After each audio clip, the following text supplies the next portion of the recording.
have to fail multiple times to find the right way. But once you find that right flow, and you're gonna be more successful.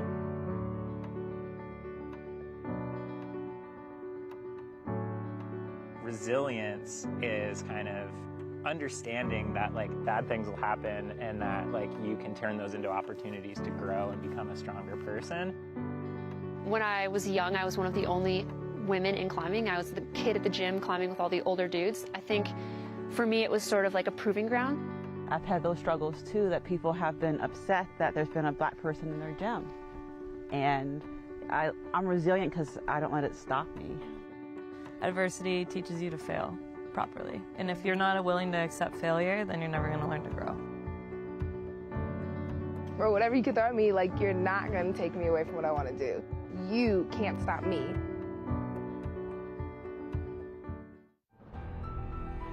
Whether you're alpine climbing or cragging after work, Gnarly Nutrition is here to help you push your possible. Travel doesn't have to be this super exotic international thing. It can really be out of your own backyard. The high desert is so three-dimensional and it's so big that there is no way you could ever see everything here. The orange and brown and yellow, it's just so endless. Whether it's something I've done before or something brand new, there's so much to explore just right here. So yeah, we've been testing out the new catch and hold system from the TruBlue IQ Plus.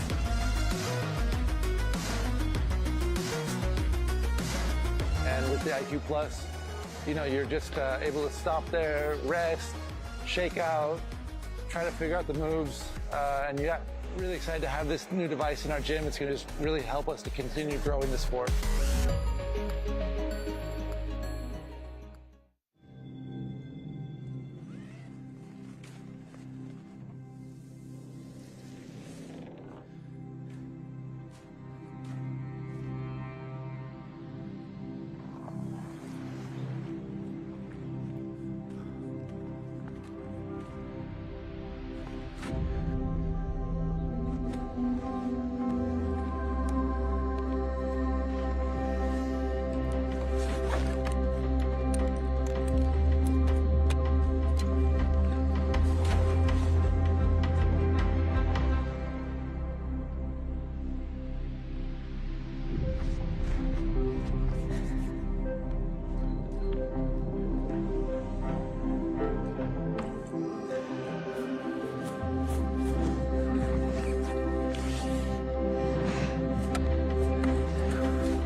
Since 1966, we have viewed walls not as obstacles, but as opportunities.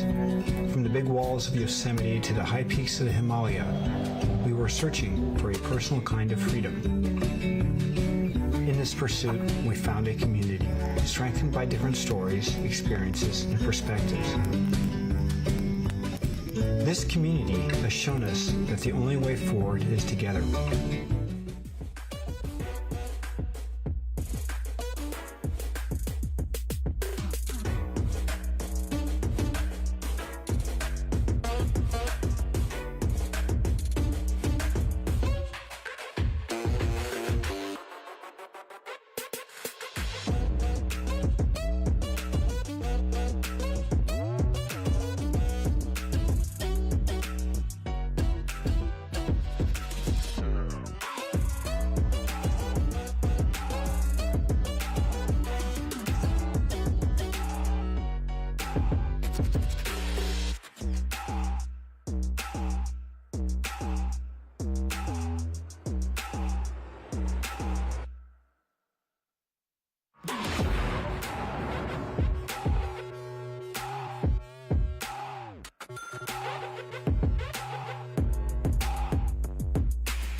Welcome back to the USA Climbing 2023 National Team Trials presented by YETI. We are in Austin, Texas, where the best climbers in the country have gathered to compete for a spot on the Boulder and Lead national team.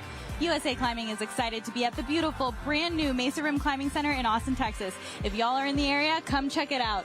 I'm Megan Martin here with three-time Canadian bouldering national champion, Allison Best, and we are back from the bouldering semifinals into the lead semifinals. I know, I feel like we were just here because we were. Oh yeah, we didn't go anywhere. But the stakes are only getting higher and higher as we move into the lead round, and I'm sure these athletes are nervous because I'm nervous. Yeah, they're definitely nervous. There's a lot at stake, like you just said, and like we said earlier, because all these athletes are trying to get on that Boulder and Lead national team. Now they're moving into the lead round of competition, and 5 women are trying to get on that national team. Tomorrow we'll see the 5 men trying to do that. Note that 3 climbers that are pre-selected are not here right now. Brooke Rabbitoon, Natalia Grossman, and Colin Duffy. They're already on the team, and they'll be joined by the 5 that we figure out in the next couple days. And these athletes want to be on the team so they can do the World Cups this season, because Paris 2024 is next year, and that's the only way they can even have a chance to make that Olympic team. So the lead format is a little different, just like the bouldering was. We still have 20 women coming out, getting on the lead route. They'll have 1 attempt. It's only 1 route, 6-minute clock. There is a new scoring system. We had 100 points in the bouldering round. Now the top is worth 100 points in the lead round, and that's what they'll be trying to get. We're going to combine that bouldering round score with the lead round, and when we're showing you results, we're going to show you that combined score so we can try to figure out who those top 8 women will be going into the final later tonight. But we're getting excited to kick things off in a second. Quick look at the women's route. I got a little information from the route setters, not much, but I was just told it was going to be harder than the qualifiers. We had 4 tops for the women in the qualification round, so they're definitely not looking to see 4 tops again, so they're going to try to challenge them in this round. Now, they did just go through that round of boulders, which were very hard, so they'll probably be a little fatigued going into this lead route. Yeah, I know for those people watching at home, it's a new format, so it's a little bit complicated and maybe not what you're used to, but the athletes are sort of feeling the same thing. Nobody really is very comfortable with how this format is going yet, and doesn't really, we're not really sure how it's going to play out. So I think the athletes are just as excited as we are to see what's going to happen here on the lead route and how that will be combined with the bouldering score to impact who ends up on the 2023 combined national bouldering team, or national combined bouldering team. The combined Boulder and Lead national team. And here is Zoe Bitter's first out for the women. If you did watch our stream earlier, she was first out for bouldering as well, so we're keeping that same exact running order, and she's going to get started on this route. Now, when we're going through this route, we're going to definitely point out some of the newer things that you are going to be seeing. If you haven't watched this new format, it has been done a couple times in some of the World Cups and European Championships, so you might kind of know what's going on, but if you don't worry, we will explain it. Zoe trying to figure out these opening sections. This route is on the steeper part of the wall from what they had the other day. So we had the men's route over on this section yesterday. So it'll be cool to see the women in a different spot from where they were in the qualification. And Megan, this, like in past years, this is reverse qualifying order. So Zoe did scrape into semis in 20th position, but she had an amazing bouldering round this morning, and actually is in currently in a finals position after that bouldering round, so she really wants to have a good lead performance here to keep up that excellent performance, but she does have a little bit more wiggle room because she did perform so well this morning. Yeah, she doesn't have to feel as stressed going into it. Now you see she's approaching that 10-point placard. She did just have a hand on it, showing control a second ago. So the scoring in the lead is a little different, so you'll see these places where there is a placard with a point value, but the thing that's interesting is the point values change. From the bottom to the 10, you're scoring 1 point per scored hold. Now from the 10 to the 30, that increases by 2 points. 30 to the 60, it's 3 points, and 60 to the top is 4 points. So the higher you get, the more holds you grab are worth more.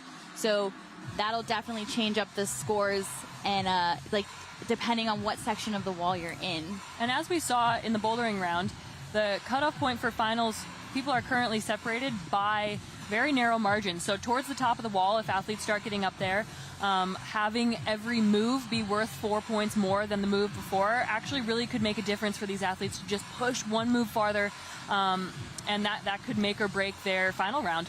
Yeah, every move is now worth even more than it used to be, depending on what section of the wall you're in. So she is at that 30-point hold, so now she's going to be moving into the section where each hold is worth 3 points. And that does add a level of complexity to the numerical scoring of a route. And the reason for that is that the format needs both lead and bouldering to both be worth 100 points. And contrary to popular belief, it would not be easy to ask the route setters to make every lead route exactly 100 holds long. Yeah, that would be very difficult. So even though they're scored as points, we need that kind of not multiplier, but the added points per hold, because that would be ridiculous to have 100 holds on the wall. Oh man, good effort. Little slip there, so she will not get that plus. If you are able to pay attention to the scores via the app, it'll show you 2 scores if you're looking at the app. I don't think we're going to show you it that way on our screen, but it'll show you the actual scored hold like you used to see, like whatever number plus or just the number. Then next to it will be the point value to that. So if you are having a chance to look at that, so she got 27 plus on her holds, but that's worth 51.1. So she does get the plus. She did end up getting that plus, and that gives her a 0.1 in addition. But mainly we're going to be focusing on how that affects her overall score, because at the end of the day, this is a combined event, and we're trying to find the top 8 women from both bouldering and lead with their combined score. So we're going to focus on that overall, which now she has a score of 105.0. And like we talked about in the bouldering round, all these scores are going to change a lot as we progress through this lead event. However, the ladies at the top of the standings in bouldering, Kyra Condi and Annie Sanders, both had almost 100 points in the bouldering round. They did top all 4 boulders. And those athletes that are farther towards the final cutout did have lower scoring rounds by almost half, having only topped 2 of the boulders. So that was a fairly good lead effort from Zoe, but it really actually only put her 5 points ahead of Kyra Condi at the top of the leaderboard. So Kyra and Annie are sitting a little bit pretty at the moment heading into this round. They're in a great spot so far, but you know, it is 8 athletes that we're taking. They are at the top of the leaderboard, like almost 20 points ahead of everybody else. So however you do in the route, you don't really have to worry about what the top 2 are doing. You just need to make it into that top 8. So they might still, or a performance like that from Zoe might still be good enough. We'll just have to wait and see. Isis Rothfork taking her attempt on the lead route. What's interesting about this new format, Megan, is that because it's scaled from the top down, there's actually a few holds at the bottom that are worth nothing. Those first 3 holds don't have any point value associated with them, so you have to get to that that big side pull, Gaston hold, that's like maybe 3 moves in to start scoring any points. Exactly, and honestly on this route, it's only a couple holds that aren't scored. Sometimes it can be more than that, so this is kind of friendlier in that sense, which means that they were able to score most of the holds, which is ideally what they want to do. They don't really want to have holds that aren't scored, but unfortunately it is going to happen a little bit. Yeah, and it's always interesting and slightly stressful watching the start of these lead routes for these athletes. I think the route setters sort of intentionally want it to be not super hard necessarily at the bottom, but a little bit uneasy, a little bit unsteady, slightly off balance maybe, just to try to get these athletes a little bit pumped. Maybe they start over gripping because they're a little bit unsure of what to do and off balance. So it'll really test these athletes and see if they can make it through the bottom section without too much panic. Totally. I think they kind of want to force them to commit right off the ground. There's no room to just kind of start climbing lackadaisically. You need to be on it from the start, and they usually do a really good job of kind of putting them on their toes immediately, and it prepares them for what they are going to see in the rest of the route. Isis coming up a little short there, but almost was able to pull into that crimp anyway. Looking right at her fingers, I can only imagine how people's skin feels currently. Lots of textured holds in this competition. And I believe she's doing speed later too, so she has a really big day. Yeah, I mean, we don't see a lot of athletes doing all 3 disciplines anymore, and this is one of the few now. Yeah, it's true. I feel like on the men's side, the only person is Quinn O'Francia, the right first name. So it is a rare occurrence these days, but it is still cool that some people like to still throw in speed discipline, which is its own discipline come 2024 this year, or this next year for the Olympics. So kind of spreading out your odds is also not a bad idea. Yeah, it's true. And the final round for speed will also be broadcast here at USA Climbing tomorrow evening or midday. So look at our leaderboard from the combined of the bouldering round and the lead round right now. The only score in that top 8 with both scores is Zoe Bitters. The rest of the athletes that are still in the top 8 are just there from their bouldering score, or from the boulder score. So that is a really good spot for all those athletes to be in. Mira Capacchione out for her attempt on the women's semifinal route. And you could see from that little scoring graphic, Megan, from the boulder round, Mira is just 1 spot out currently of that final, so she could use a good performance in this lead round right now.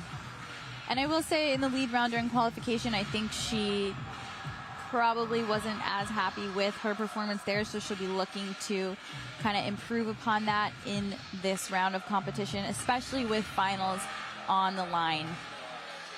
She's looking really smooth here, just calm. I mean, with lead climbing, I mean, neither of us are lead climbers by specialty. I mean, we do lead climb and we can do well enough in it, but definitely I wouldn't call us lead specialists by any means. But one thing you notice about the lead climbers that are the best, they're always so calm and able to just problem solve on the fly and never really panic, don't overgrip, conserve energy. And she's looking like she's doing a good job of doing that currently, which we'll see if that can carry through the route and see if she can move into those top 8 spots, because ideally she wants to move into the number 1 spot since the rest of the women in the top 8 are there just from the boulder score. Yeah, and Mira's had sort of a breakout year this year. She had a really, really strong performance at U.S. Nationals back in the fall, and I think she's looking to build upon that. Obviously, that also counts towards making the national team, so I think she was really happy with that performance, and she's hoping that she can sort of build upon that today and increase her odds of making it onto the national team and competing at the international level this season. Yeah, especially because the previous year at team trials, she wasn't even able to make semis in boulders. So having that 3rd place finish at nationals is such a boost of confidence coming into this competition, knowing that she's improved so much and could possibly be in one of those top spots. A little cruxed out here, trying to find the right body position. She wants to clip, though I think at this point she just needs to readjust her hands. Good idea there. Really powerful from Mira. Yeah. The other girls, just losing it. I mean, really, honestly, the thing about lead that is so unforgiving is that you only have that one try, whereas bouldering, if you make an error and you read the boulder wrong and can't make it work, you hopefully have enough time to try again, make some changes, whereas in this discipline, if you make an error and you can't correct it, that's it, and that can be really hard to handle and really unforgiving.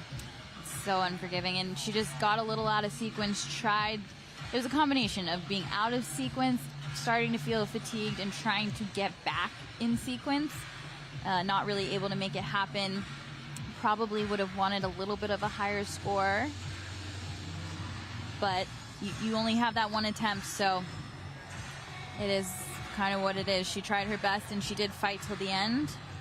Puts her up in that top 8, but kind of in a lower position right now in 6th place, so we'll have to just see what happens, though. It is the fact that the other women from bouldering are still in the top 8 gives her more of a shot right now.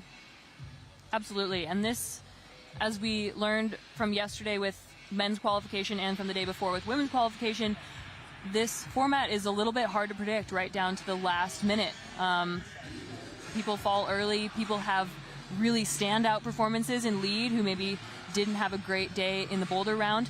And stuff changes a lot as we go through, especially with, as I said, some of the people that are closer to the finals cutoff do have lower bouldering scores. So lead is going to be important, but it'll depend how all these people, Sienna Kopp being one of them, who's up now on the lead route, how they do will affect sort of everybody else. Yeah, interestingly enough, Mira's attempt on the lead route just put Sienna out of the top 8 before she's even climbed. So she's in 9th currently, but should easily be able to work her way up into that top 8 again, especially if she has a stellar performance here. And Sienna's been working really hard on lead. I think bouldering is her preferred discipline. Yeah. But she is so flexible and technical in bouldering. Like, I guess slab boulders are her preferred, and jumps and moves that require flexibility, which does translate well to lead routes. So yeah, I'm excited to see how well she does here. I think has been her weakness in the past, but I think it's something that she's been working really hard on. Quick look at the standings. Zoe Bitters and Mira Capicchione, the only 2 climbers that have climbed on the lead route that worked their way into that top 8. Sienna Kopp right underneath, but quickly working her way up the route, gaining points with every move and trying to get into that top 8. The rest of the women in the top 8, they're there just from the score from the boulder round earlier. Here we have Sienna's just about now to get into that section that just gave Mira some trouble.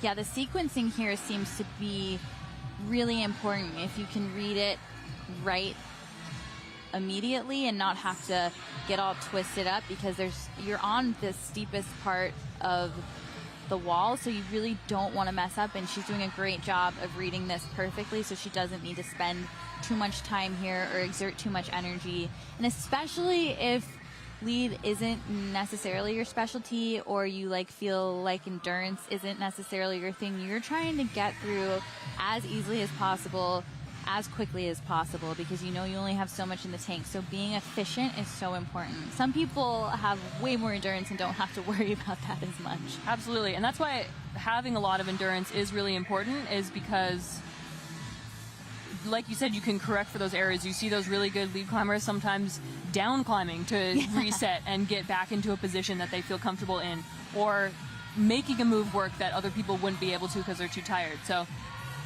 this is an interesting discipline. It tests a lot of things. Totally, and I really love that this route specifically is testing a lot and throwing a lot at the women, from powerful open hand moves to small crimps to presses. They're kind of being forced to do everything, and Sienna nicely doing that right here and getting really close to where we saw Zoe Bitters earlier, which, if she can get above where she was, will put her in a really good spot, combined with her score from the boulder round earlier. And remember, after the 30-point placard, now with every hold she goes to, she's gaining 3 points. So that score gets big, or larger and larger. The numbers are more and more, because the holds are worth more points with every move. Yeah, so now that she's up in this zone between 30 and 60, every move she does will be worth 3 points, which is huge. Is a huge deal. And it really, really rewards athletes for getting higher up on the route, which was intentional. Exactly, and she's on the hold that is worth 39 points. So from that red hold to this other red hold, that is now 39 points, and now she's at 42. So she's gaining so many points to add to her score from the round earlier with the boulders. And there was a lot of sort of difficult, either open-handed or small edges leading up to this hold. So Cece's really taking her time and resting on that hold and trying to get back as much energy as she can. She's about to head into the section where we lost Zoe Bitters early on in this semifinal round. She's resting here definitely for a lot longer than Zoe, and we will see if that will pay off in this next section. She still has plenty of time on the clock, so she doesn't really need to worry about that. I think gaining the energy is way more important because this is a powerful move. She's not going to be able to make it happen, but she should get that plus there. So really nice climbing from Cece Kopf. Should put her in a really good position because she did have a great score coming out of the round earlier. Just showing the camera she's got some bleeding happening on her middle finger. But hey, she has time for that to heal before later tonight for finals if she ends up in that top 8 at the end of this round of competition. You can see Cece always does a really good job of being happy with her performance because she's happy with it, sort of regardless of the results. I think that was a really outstanding lead performance for Cece. Like I said, I think it's been something she's been working on, and her ability to be patient and stop and rest just after 30 to try to get a few more points on the board for herself, I think was really good and showed a lot of learning for her in the past few years. Yeah, and you saw she has a combined score of 89.5, so not enough to get ahead of Annie Sanders and Kyra Condi, but now she's in 4th place overall, so she's in a really good spot. And like you said, that was a really good performance for her, and clearly working on lead has been paying off. So here's a look at that scoreboard so you can see it. Zoe Bitter is still in that #1 spot above Kyra and Annie, but they have yet to come into the lead round. That's just from the boulder round. So Sienna Kopf moving into 4th place with a great score after a good performance in the lead route. And Helen Gillette now on the bubble there, but she'll be climbing in lead later. Helen Stevens out now, getting another quick look. The women did come out and preview the route earlier, but they do have about 30 to 40 seconds before they need to get on the wall to just kind of remember what they saw earlier. This is a really good look at the start here. A lot of times the route setters like the start, again, to be a little bit uncomfortable, but they definitely don't necessarily want to be losing athletes right off that start volume. Exactly. Just uncomfortable enough to get through it, but not too easy that it's not somewhat of a challenge. You have a look there at Helen's bouldering score of 25.5, so she's going to really want to do well on this route to get up into the 80s and 90s, possibly point value wise, in order to try to solidify a spot in the final later tonight. Yeah, it's going to be a little bit more stressful, and I think even in their body language and climbing style, we'll see a few more nerves from some of the athletes after this morning who maybe didn't have the bouldering performance they were looking for. Helen probably being one of them. Yeah. But anything can happen. We saw some really outstanding lead performances yesterday and the day before in the qualification that pushed people way up the leaderboard. And definitely anything can still happen in this round, and for the athletes that didn't have the boulder round that they were looking for, this is their opportunity to make that up again. Yeah, especially if you can get up past that 60-point placard. Every hold is worth so much that if you can just get there, it could really change your score, because then you're like into the 70s and 80s so quickly. Reading this section really well. Just trying to get a little toe hook there to come into this cross. A pretty difficult cross. Good hold if you can get on it. Just having to inch your way to it. Nicely done. Kind of the first real crux of this climb. Moves like that are so amazing. You can be crossing under to a hold like that, and it feels so bad. And then you saw as soon as Helen rotated her shoulders and ended up on the other side of the hold, she was resting on it. Exactly. It is really cool that that's able to happen. I do like how these cruxes are kind of stacked on this route. I feel like they're tiring you out just enough at the bottom before this first crux, and then after the underclings, that big move where we saw both Zoe and Cece have issues sticking. I feel like that's the next section, and then I can only assume that there's another part in that head wall.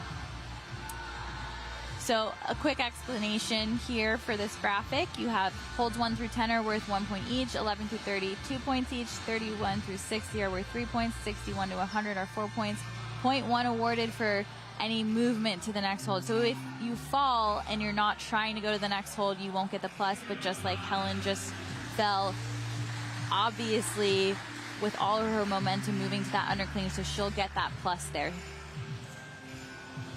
which will award her a 0.1.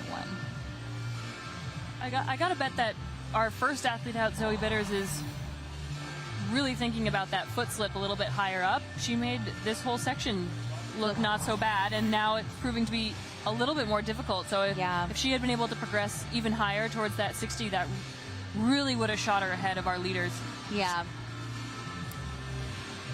Foot slips are definitely not ideal, and I feel like it's interesting because I feel like that happened to her at nationals as well. She topped one of the routes in qualification and then had a little slip on the second route and then narrowly missed semis.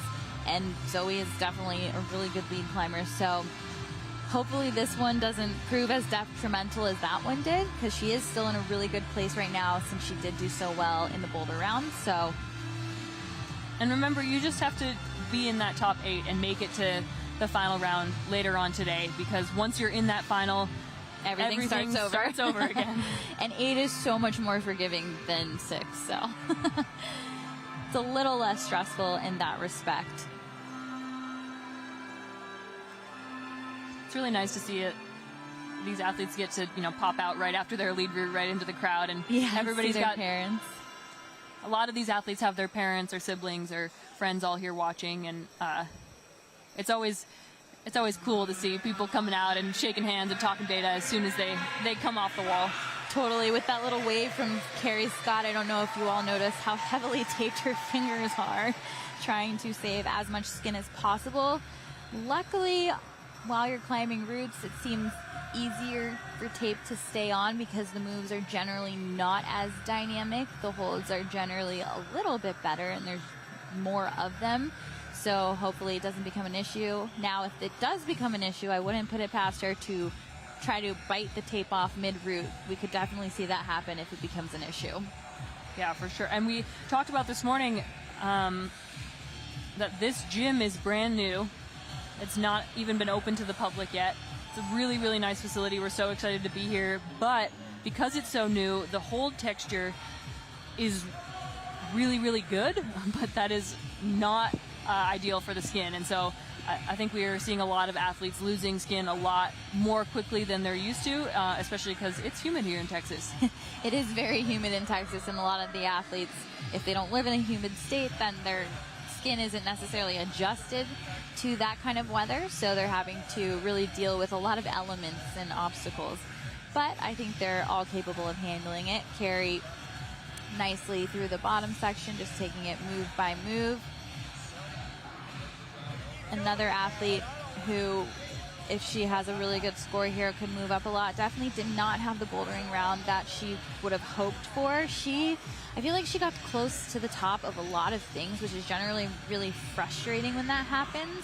Yeah, it's always disappointing to have, like Carrie did, feel like you climbed really well, but just not have the numerical score in the end that you would have hoped for. And there are even some scenarios where, like, she definitely touched a 10 but like didn't ever have control of it, so she just definitely scored a little lower than she would have liked to, as bouldering is her stronger suit. She doesn't focus on lead climbing as much anymore, but see if she can make something happen here. Definitely seen her put down some hard lead climbs in the past, so I wouldn't count her out. Me neither. Never count out Carrie Scott. Never. Wow, and as we say that, making that cross under move look super easy. I feel like she has at least 4 fingers total taped. Which is hard. I mean, it's easier to have fingers taped in this discipline for sure, but still hard. Still just that little bit less friction on every hold. It makes the fatigue and the pump be more of a problem quicker. Making pretty quick work up to this point. Just needs to get into those underclings, and then she can have a little rest after this press that we saw Sienna. Oh, going with the palm down, which looks like a good method. Nicely into that undercling. Whew, that was a little scary. It was, but I do think that palm down method looked really efficient, especially with Carrie's height, just being able to get a little bit more leverage off of that hold and feel like she was in more of a stable position for a longer amount of time. We saw Helen Stevens was just in that section and sort of had to push in a kind of an uncomfortable body position. I also feel like palm down is generally nicer on the wrist. Sometimes the other way to palm puts so much pressure on your wrist and it can kind of like tweak it. I feel like our wrist bones are quite vulnerable, so, and all the tendons and everything around it. So if you can do that position, I think you are possibly saving yourself from like a weird, tweaky, like tiny injury.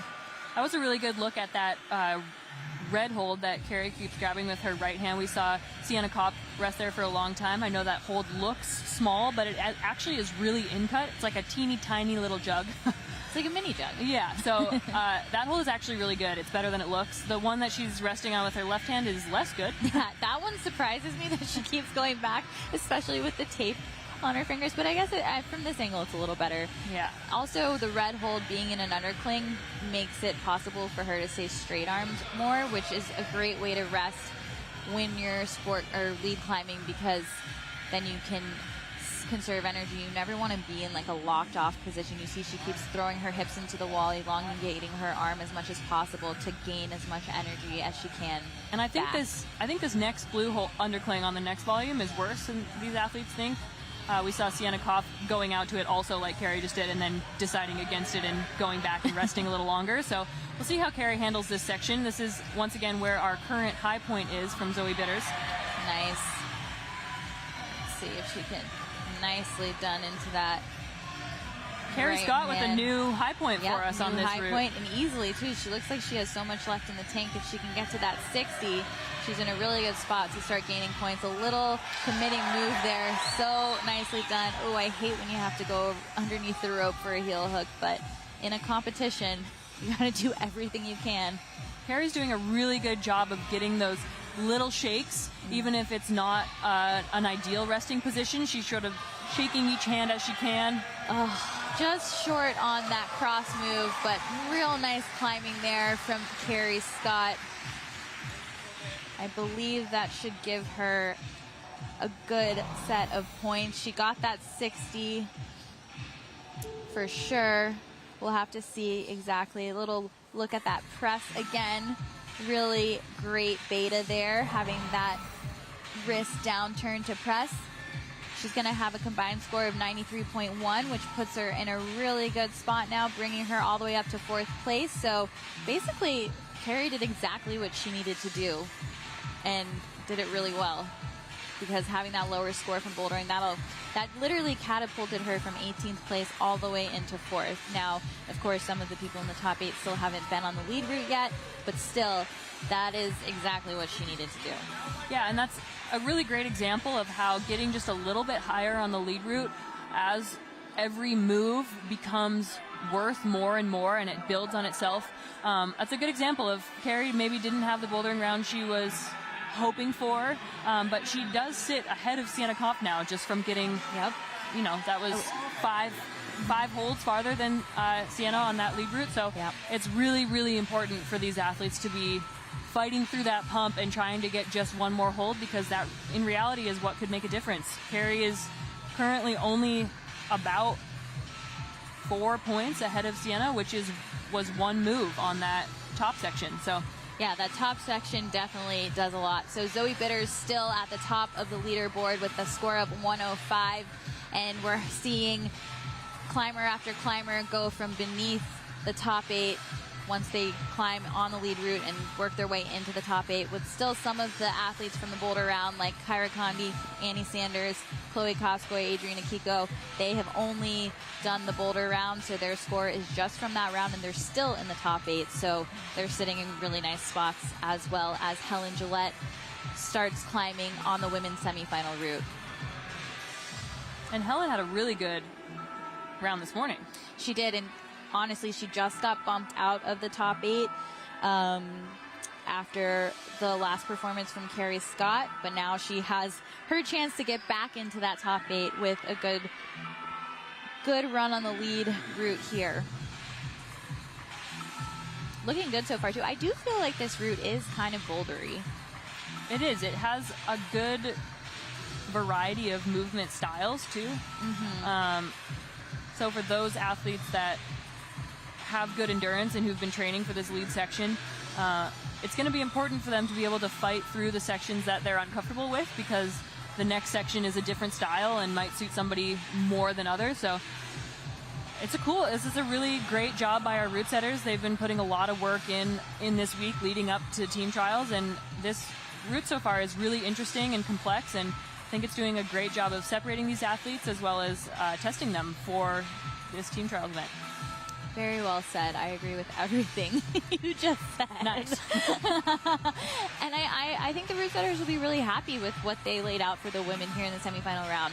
The qualification round was a little bit on the easy side with the 4 tops, so they have to be really happy so far with how the route's going and how it is challenging the women each time they get on the wall.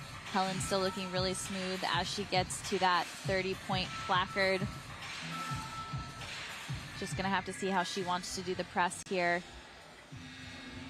Gonna go right into it. Thought she might clip first, which we'll see if that becomes an issue or not, but you can see if you don't, Carrie had her hand down as we talked about earlier, and you can see if you don't flip the hand down, you sort of have to push really far right before going upwards, and Carrie was able to flip her hand and stay standing in a more comfortable position. So it'll be cool to see who decides to do that and who decides to keep the hand facing the way it is. I think that's gonna be either a big energy suck or something that is really efficient for some people. I do think you're right, though. With the palm down, I think you do need to be a little taller. And Carrie's 5'8", Helen's 5'7", probably both of them within the same or the right dimensions to be able to do the palm down. But if you're a little shorter, I feel like that move will become pretty dynamic in terms of popping into the undercling, so maybe a bit more on the risky side. That being said, I think generally when you're smaller, pressing and rocking over like that is a little easier because your arms are generally not as long, so you don't have as much to press. Absolutely. And this is a really interesting rest position that the route setters have created. The holds, as we've said, are okay, but they're not jugs. And so them creating a rest position like this where you're what we call stemmed out with your leg sort of in that triangle position, and you're able to create a good base and get some of the demand off of your arms.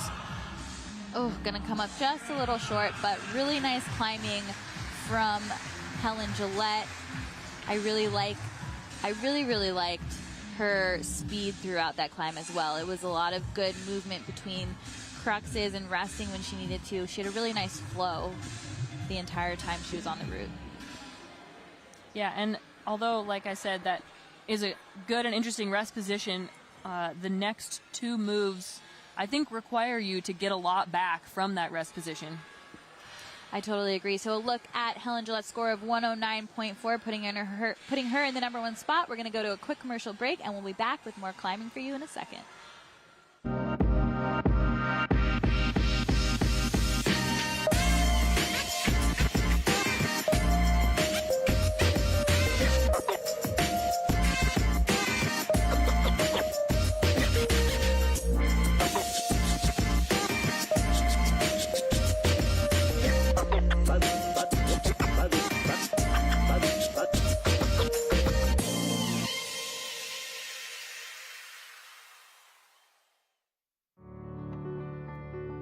You have to fail multiple times to find the right way. But once you find that right flow, and you're gonna be more successful.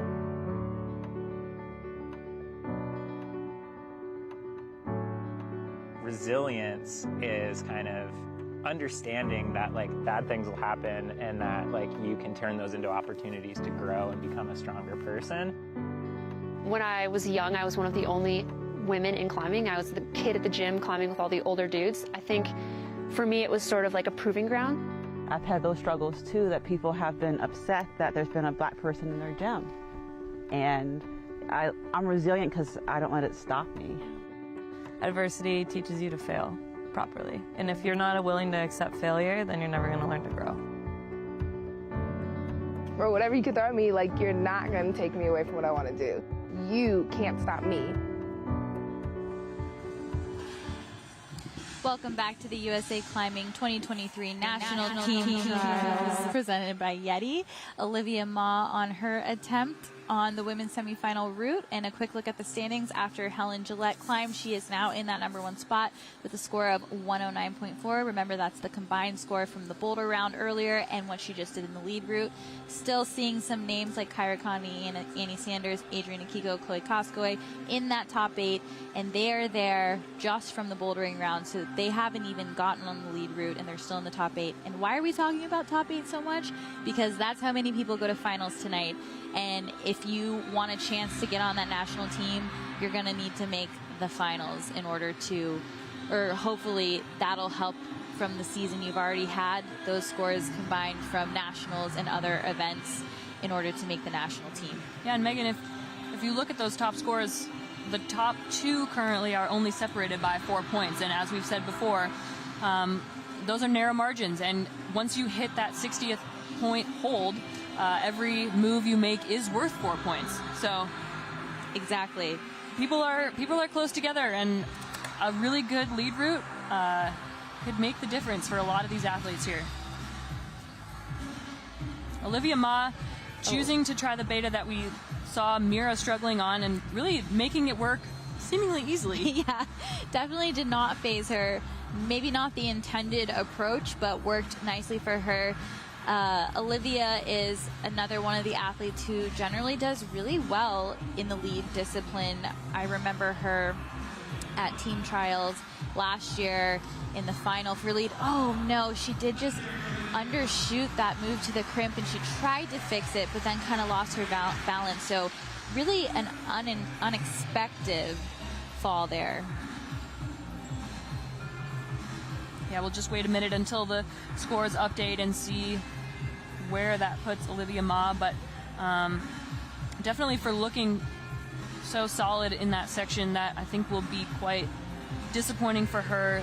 The score of 67.5 already puts her out of contention for the final round later tonight. That puts her in 10th place, and yeah, I think she'll be a little bit disappointed with that lead performance on its own also.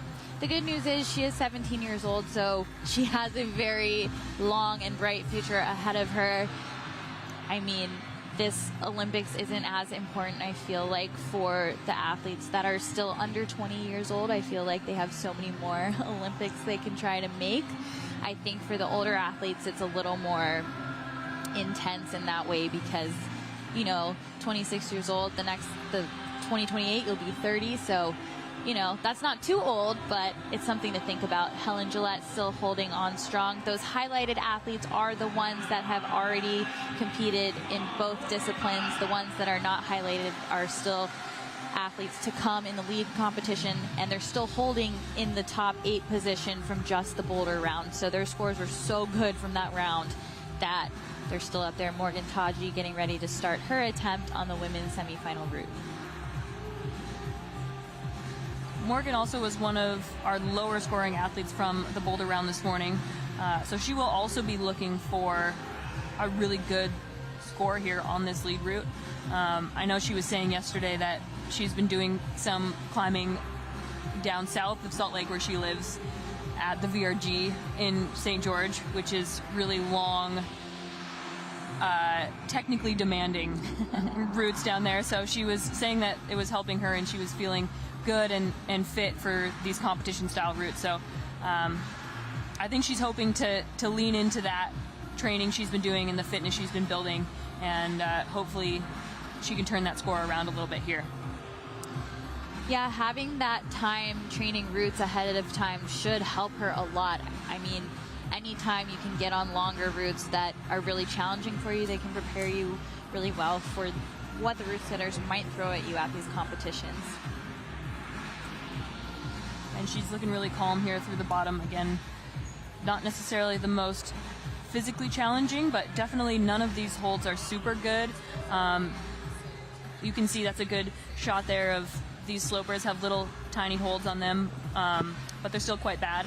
And Morgan's doing a good job right now of staying composed, and you can see her looking around, making sure she's not missing any feed and trying to find the most efficient way through this section, because as we saw in the boulder round this morning on the overhang boulder with all the volumes on it, as soon as you add that three-dimensionality to an overhanging section, it can become confusing. And we've seen that here with athletes being required to read this section that Morgan's in now really quickly and really efficiently in order to make it through with enough energy to get to that rest up by hold 30. Really fighting to get into that match. Nicely done. You know, we haven't seen as many of the athletes doing that cross and matching there for a second, but that was a really good solution to just gain a little bit of energy back, which was able to propel her up into the next couple moves really quickly without even needing to take another second. She's doing a good job of resting here before the press. I don't know if she's anticipating that press move being as hard as we've seen it, but I think that'll do her well. She's really setting up for it now. Sort of testing her method to see if it's going to work. Doing a really great job of sliding over to the right before going up, and she honestly did that move really efficiently and did a really great job of testing it first, getting into that press position, realizing she wasn't set up quite right, reversing it, and setting up a little bit better to try it again a second time. I agree. I really liked what she did there. I also like that we just got a nice overhead shot of her like deep inhaling and exhaling. One of my friends, Paige Clausen, one of the best lead climbers probably in the world, I remember she always said, you need to hear yourself breathing if you're lead climbing. Like, that is really important. So if we had a mic on Morgan, I'm pretty sure we would have been able to hear those deep breaths, which are necessary in order to have the energy to keep going, move after move. Nicely through that really difficult section. We've only seen a couple people get here, trying to get up to where Carrie Scott was earlier. She currently has the high point. Morgan just needs to stick 2 more holds in order to get that high point. Not going to make it happen, but really good climbing there from Morgan Kaji. Yeah, I think regardless of what happens with the overall combined result, she's going to be really, really proud of that fight and of that lead performance in general. That was really, really great from her. Really smart, strategic climbing, and hopefully it pays off for her in her overall result, but if it doesn't, I think she's going to be really happy with that performance. She was so close to sticking that hold. Really nice performance, like you said. A combined score of 91.6, so that does move her up into that top 8 for now, so we'll just have to see what happens with the rest of the athletes. These shots are always so awkward to me because it's so hard to untie your knot. It really is. Created so much force falling on it, so it's really tight, and you're also tired. And with the way they belay in comps, they give you a lot of slack so that you have a nice soft catch. So because of that, it gives the opportunity for that knot to become even tighter than you would expect it. It's nice, though, because oftentimes the belayers will offer to help you with your knot if you can't seem to get it undone, because that definitely happens from time to time, especially think about it with everyone's sensitive skin right now. Just a look at the route setters right there, checking out how everyone is doing and discussing kind of the results and probably talking about whether or not they made it hard enough or if it's too easy. Well, I don't think it's too easy, but we haven't had a top yet. But we still don't know because there are still a lot of really strong lead climbers to come. Well, and the route setters do have time between now and the final round to tweak things if they feel like they need to. And so they're also just watching for that to make sure the level is going to be right for this evening as well. Chloe Koskoy getting into the opening moves of the women's semifinal route. She definitely will like to get a good performance here. She's still in a good spot from the Boulder round, but a good performance here would just solidify her place in the final. And as one of the athletes with a lot of World Cup experience, you know she wants to be back on that national team and have a shot at possibly making the Olympics in 2024. Yeah, and she's really going to like these funky moves through the start, too. She really likes to get into some wonky positions, as we saw in the Boulder round this morning. But I think she's really going to use that to her advantage on this lead route in particular. I totally agree. We're really excited. We have a guest in the booth with us. Maya Madere has chosen to join us and kind of help us out for a little. Welcome, Maya. Thank you, Megan. I'm glad to be here. Happy to have you here again. I think the second time I've had you in the booth in the last couple of years. Oh, yep. I think at least once I've been in here before. So how are you feeling about the competition so far? It has been really fun to watch, honestly. This is the first time I've been in this space, even though I grew up in Austin. It's super new gym. The angles are sick. I really enjoyed watching the bouldering round. Oh my gosh. Chloe with some interesting beta here, but I think I freaked out a little too early because she seems fine. I was a little worried for a second. Yeah, she's looking good. How are you liking the new format? You know, it's really interesting. It's surprisingly easier to follow than I thought. It's just addition. Yeah. It's great. It is a little interesting to see how like the weighting of boulder versus lead changes depending on how hard the round is. Yeah, it seems like there really needs to be a lot of communication between the people setting the routes and the boulder round, because otherwise there can be kind of a disconnect with the scoring. So having that communication between the route setters, because we do have two different route setting teams, one for the lead route or the lead round and one for the boulder round. So seems like today though it's working out really well, and for the men it worked out really well yesterday. Yeah, yesterday I do think there's a pretty clear lead was pretty clearly favored because the lead route was so much easier in comparison to how hard the boulders were. Or not yesterday, but in women's qualifiers. In women's, the men was definitely a little more equal. Yeah, men was more equal, but this route is looking hard. And the boulders this morning were a little bit more medium. I think they separated the field pretty well. Yeah. So it's looking pretty balanced. Chloe pulling out of that rest right now. Also, just looking really good on this route. Yeah, way better, really fast. Way better than in the qualification round.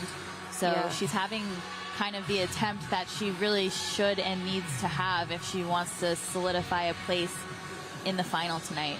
Yeah, she was looking really strong in the boulders this morning. She definitely did. Looks like she's carrying some of that momentum. Though I will say, I know she probably knows that she could have done the first and second boulder, so possibly making up for that here. Yeah. Chloe always does a really good job of keeping a positive mindset, sort of no matter what the result is. She knows what she's capable of. I think she'll take solace in the fact that she knows she could have topped those boulders this morning and that the result is what it is. And I'm sure she did a really great job of just shifting her focus to this lead climb here, and I mean it's paying off. She seems very determined and she's gunning for that top hold. Yeah, she's looking for the high point right here. Now. Oh man, that was a good fight. It was a really good fight. And that's also where Carrie Scott, our previous high point, came off. Yep. Chloe got a little more of a hold on that hold, but they still will end up with the same score. Still with the plus, yeah. She's got to be happy with that performance. We'll see how that reflects the overall standings. Another look at that move right there that she came off of. That move looks really hard. I wonder if I think you might want to cross with your right hand there. I think so too. I think we'll see some of the more the athletes that favor lead a little bit more that crossing get there, into it. Crossing and maybe sinking into those feet a little bit more. I think Chloe's more dynamic style really showed there with her attempted bump, but it will be really interesting to see how the later athletes that come out fare in that section. She's also pretty tall, Chloe is, and so is Carrie, who also found that move. And Carrie actually tried to cross. Yep. And when she came down, she told me she thought that it was intended as a bump, or that it would have worked better as a bump for her. Interesting. So I'm hoping that we'll actually see it go both ways. That'd be interesting. We had just got a quick look a second ago of Chloe's score. She has a score of 133 points now, so that puts her in a great position, actually puts her in the current #1 position. So all those points she gained working in her favor, and fewer and fewer climbers to come out, and she only needs to stay in the top 8 as Kate Hardy walks out for her attempt on the women's bouldering route. Another really good lead climber. She was in finals at Nationals, and she actually hadn't competed in lead comps ever. Yeah, it's only her second lead comp. Yeah, because she did top roping comps when she was a youth, but then started just doing bouldering when she was old enough to lead in competition, and it wasn't until Nationals where she was like, oh, maybe I will do a lead comp, and then she absolutely crushed. So exciting to see what she does out here today. It's interesting. It's a pretty high stakes event to be your second lead comp ever, but it may actually just lower the pressure a little bit. You know, you don't really know what to expect. You don't have the demons of past poor lead comps to... I totally agree. I feel like not having the high expectations really helps. I feel like I've always seen that when you see athletes who are still really young and competing in these elite competitions and they're just eligible, basically, like, they are always more stressed when they go to youth competitions, because when they do the elite ones, they feel like they don't really have anything to lose. And so that's the same kind of situation here with Kate not having as many lead comps under her belt. Another look at our scoreboard, the highlighted athletes are the ones that have done both the boulder round and the lead round. And you still have the unhighlighted Kyra Kanye and Annie Sanders in that top 8 with just their scores from the boulder round. So we're going to likely see this top 8 change with climber to climber. But right now, even with just one discipline, Kyra and Annie will be in the final tonight. So we'll have to see what happens. It puts them in a really good position going into lead because they don't really have to stress as much. Kate trying to figure out exactly what she wants to do here. It's a pretty extended move right there. Yeah. Working it out, though. And Megan, for the people watching at home, if you head to the USA Climbing website and find the results tab, there's a really good breakdown of the overall combined score, but then as well as the boulder and lead discipline scores on their own. It's really helpful if you're watching the live stream to maybe get your phone out and have those scores in front of you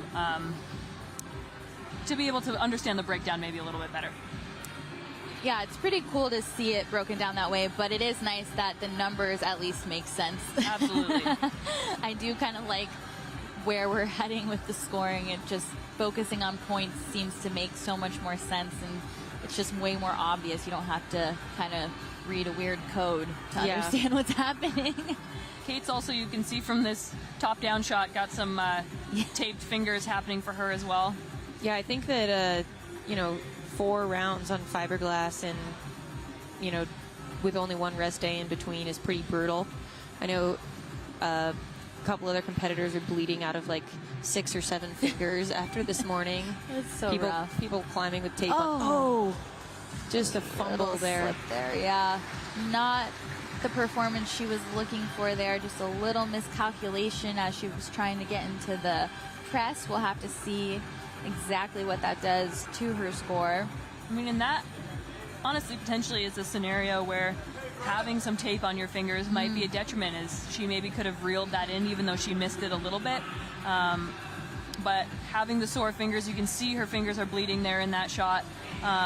So having a hand where fingers are either bleeding or taped is not ideal for friction or for saving yourself if you're falling out of a position like that. Yeah, 100%. So a score of 79.4 won't be enough to get her into that top 8, but good effort all the way around from Kate Hardy. We're going to take a quick commercial break, and we'll be back with more climbing in a second. Travel doesn't have to be this super exotic international thing. It can really be out of your own backyard. The high desert is so three-dimensional, and it's so big that there is no way you could ever see everything here. The orange and brown and yellow is just so endless. Whether it's something I've done before or something brand new, there's so much to explore just right here. So yeah, we've been testing out the new catch and hold system from the TruBlue IQ Plus.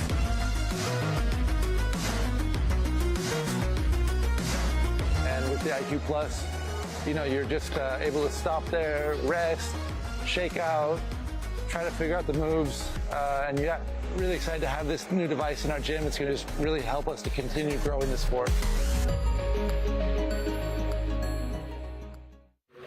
Since 1966, we have viewed walls not as obstacles, but as opportunities. From the big walls of Yosemite to the high peaks of the Himalaya, we were searching for a personal kind of freedom. In this pursuit, we found a community, strengthened by different stories, experiences, and perspectives. This community has shown us that the only way forward is together. Welcome back to the 2023 USA Climbing YETI National Team Trials. Nikaya Sanders on the wall on her attempt of the women's semi-final route, already making quick work of that opening section. Nikaya had a pretty good round in the boulder round, but probably not exactly the round she was looking for, so looking to make up for that here a little bit, and definitely one of the athletes who has the capability to do that. And this does have some tricky technical sections, which, as she's displaying here, she always finds her own unique way of solving the beta throughout that kind of climbing. And I do think she's going to have a good time on this lead route. I was thinking exactly the same thing. There's so many opportunities for her to get into funky body position. She's going to love the press. I feel like Nakaya loves pressing. She does. She likes to fit into those convoluted boxes. Yeah. I feel like if she taught a clinic, that's what she should teach a clinic on. Yeah. Drop knees, like super deep drop knees. And her shoulder flexibility and rotation is always so impressive. Look, see, she's just like easily getting into split after split. Yeah, she's extremely flexible, and she really knows how to use it. It serves her very well.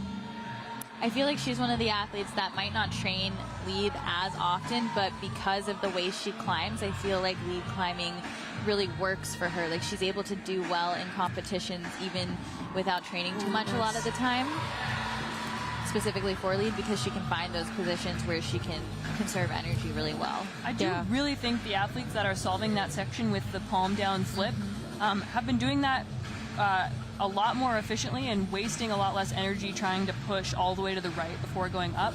So that was a really good, again, a moment that we've seen of patience from Nakaya, sort of testing out, pushing to the right, and realizing it wasn't going to work, and then flipping.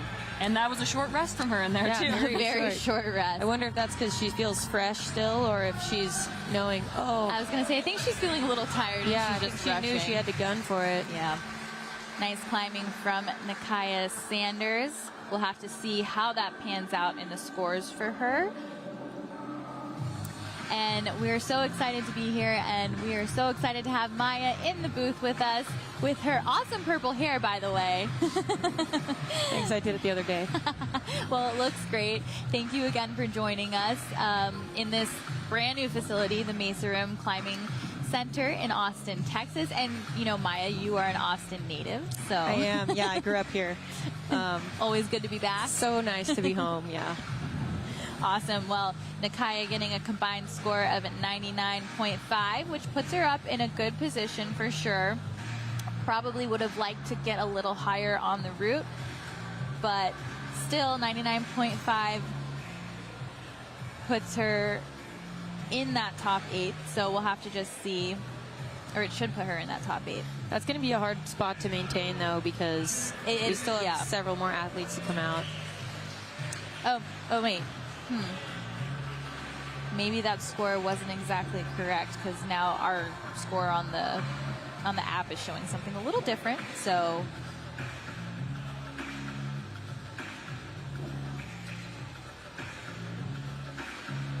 Quinn Mason getting her first look at the lead route. Another one of the athletes who has potential to do really well here. She was the national champion in lead 2 years ago, second place last year at nationals. So one of the climbers who generally excels at lead. She had a little slip during the qualification, but looked like she had the capability to top that route and be one of the other athletes to do so. So I'm sure she's looking to improve upon that performance from the other day here. She had a bit of a rough bouldering round this morning. She did. So I'm sure she's the pressure's on to make up for that in this round. But she does tend to stay nice and calm under pressure. So I have high hopes for her performance here. Most definitely. And Maya, you did great at last year's team trials. Yeah. And you were registered for this year's team trials. Yeah, I was registered. Can you talk a little bit about that? Yeah, so I actually have had like 2 or 3 concussions in the past 5 months, and I got one about 2 weeks ago. Kind of was on the fence about whether I would still compete. Kind of wanted to wait and see how I was feeling, and it just became clear that I was not ready yet. I decided it wasn't worth the risk, but I was already here, so might as well. And you have family cheer here, on the homies, and yeah. And concussions are tricky. I mean, we were talking about this during the qualification round, but even like the fact that this gym is brand new and the pads are brand new, which means they're a little stiffer, so any fall would have a little bit more of an extreme risky feeling for like, because that could jumble your head pretty easily. So pretty risky. Skipping holds for Quinn up here. she doesn't need all the holds. She doesn't. She's looking really calm through this section that has tripped up a lot of people. So Nakia Sanders actually with a score of 86.9, so just beneath the top 8, isn't going to be able to get into that final tonight. Remember, the highlighted athletes are the ones that have competed in both the boulder and the lead thus far. Kyra Condi and Annie Sanders score from just the boulder round, still holding on in the number 4th and 5th spot right now. Just Megan, with the one correction, Adrian Akiko actually hasn't done the lead route at the bottom there. True. That is a little bit of a mistake of a highlight, but she will be out coming up soon. Quinn's looking super chill on this 30-point hold. Resting before the rest, even. Looks like. She has a really good flow when she climbs generally, and actually at Nationals, I felt like that was one of the best lead performances I had seen from her. She was so confident and efficient, and I feel like she's been climbing like that in this route as well. So we'll see if she's able to get a top here. It would be really exciting to see a top. And one of the athletes that I feel like is capable of making that happen. Yeah, gonna go that press. Oh, the flip. Save. She's fighting. Oh gosh. And not now quite. That is going to be devastating. That is exactly what we did not want to see, because Quinn really needed to do well in the lead route and is, again, one of the athletes who has that capability to do so. She just kind of got herself into a funky position here, committed to the flip a little late, and then had to strain a bit more than she wanted to, and then make that move dynamic because her hips were falling away from the wall. So it looked like she just didn't get quite high up enough on it before she made the flip. And we've seen some other athletes, Carrie Scott and Chloe Koskoy, doing that flip of the hand really controlled and really smooth and super statically. Quinn sort of jumped into it, and so I think it also took a lot out of her tricep to hold herself into the wall as she flipped. But yeah, that was I think really tough for Quinn Mason. She really needed to make up some ground, and that was not the performance she was looking for. Yeah, she was not able to make up that ground, so we will not be seeing her in the final later tonight, which is devastating because she was one of the athletes that, you know, had a really good shot coming into this competition. She was set up well for Nationals. In terms overall of everything. Yeah. So that's quite devastating, and it opens the door for somebody else now at this point. That is true, yeah. Paloma Slowick walking out for her attempt on the women's semifinal route. Did pretty well in the bouldering round, so needs to get some more points here in order to have a shot at getting into the final tonight. Paloma is another one, maybe similar to Carrie Scott, actually, who climbed really well in the bouldering round, maybe didn't have the numerical point value to reflect that, but she did look really strong and got really good progress on a lot of the boulders this morning. Yeah, lots of points in the low zone and the high zone area. Not as many tops as she would have wanted, though, if any.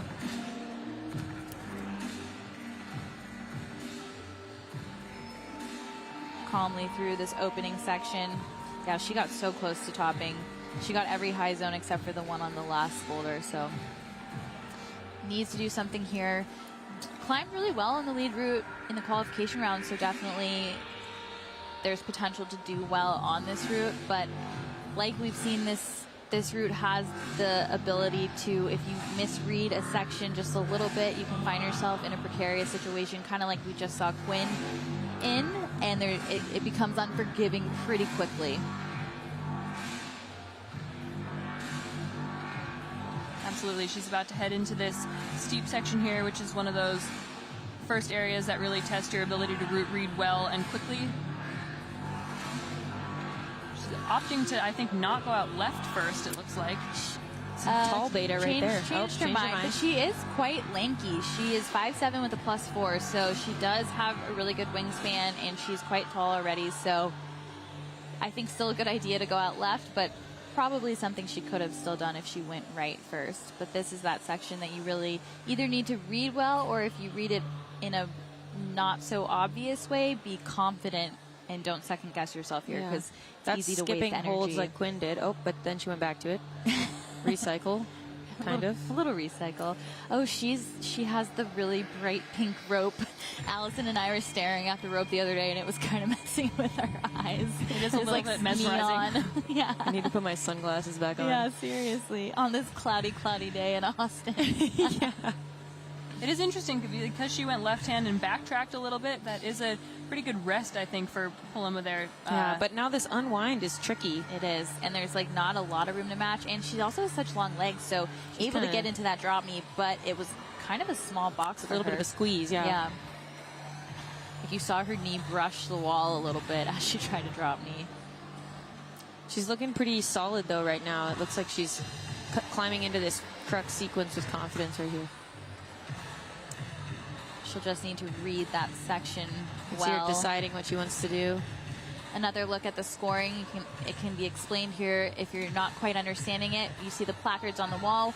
1 through 10, it's just worth 1 point. After 11 to 30, it's 2 points per hold. 31 to 60 is 3 points per hold, and 61 to 100 is worth 4 points. Indecision here. Here's the hard mantle. Sorry, Megan. Oh no, you're good. If you do a move and you're moving to the next hold, you'll get that 0.1 addition. So she would get that 0.1 there, but isn't going to get the point she needed to move up in the scoreboard. And once again, for the people who missed it, that is because lead routes have a varying amount of holds. The setters aren't restricted for how many holds they put on the wall, so every competition lead route has a slightly different amount of hand holds that the athletes grab on their way to the top.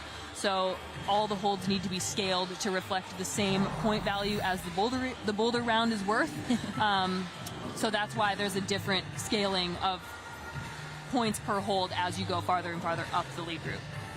A score of 70.6, so not enough to get into the top 8, but good fight from Paloma Slowick. Another one of the athletes that's pretty new to the elite scene, only 17 years old, so just a couple years in these bigger competitions. Definitely an athlete that's done a lot of the youth competitions, but stepping into this bigger stage is definitely, you know, it's a little more competitive. In youth, it is still competitive because you have a lot of athletes that are really good, but you are just competing within your age group. Here, everyone's competing no matter how old they are, so it's a lot more competition. Yeah, the field tends to be quite deep. It does. Zoe stepping out for her attempt on the semifinal routes for the women. Another young up-and-comer. And a really good lead climber. Really good, yeah. Her performance in qualifiers was really awesome. And Zoe's nationals last year, too. And Zoe's really going to need to lean into that lead ability here. She only has 10 points from the bouldering round total. So the person in first position, Chloe Koskoy, has 133 points total. So even if Zoe tops this route, she will not be able to beat Zoe with her current 10-point score, but she could come in second place if she gets to the top of this route. So a lot to play for. Yeah, definitely. And she's capable of topping the route. So she topped the route in qualification. Yes, it was a little bit easier, but I think it was also easy for her. It didn't challenge her in the same way, so she's definitely got a chance to get to the top of this route.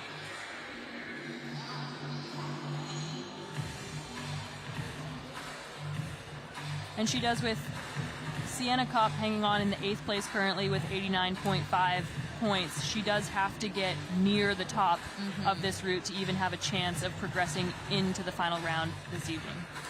And historically, I feel like lead is a little more consistent than bouldering in the sense that if you're a good lead climber, often you're going to do well in a lead competition, but anything can happen, as we just saw from Quinn Mason. So even though she's capable of topping the route, she'll have to be efficient and really smart with every decision. Another look at the leaderboard. Chloe Koskoy in first place with that 133-point score. The highlighted athletes right now have done both disciplines already, and the ones that are not highlighted that you see still have to climb in the lead competition. So Kyra Condi and Annie Sanders still in the top 8 right now. It doesn't really look like they're going anywhere, but they will still climb on the lead route no matter what.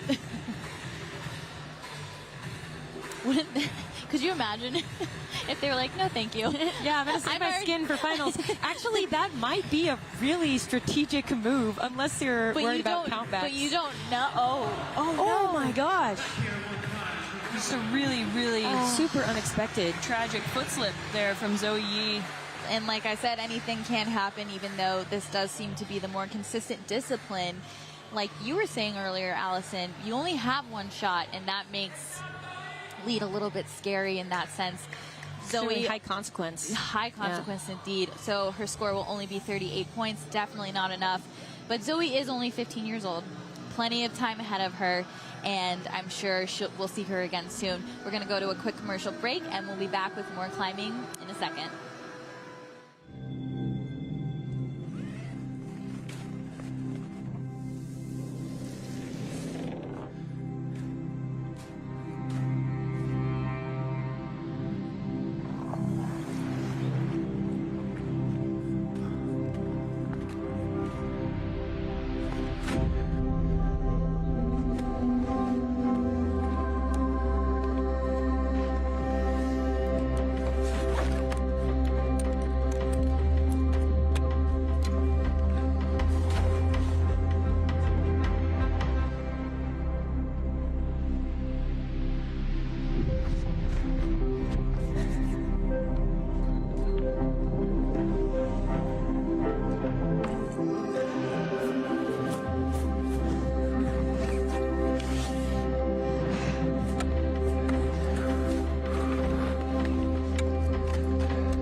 Whether you're alpine climbing or cragging after work, Gnarly Nutrition is here to help you push your possible.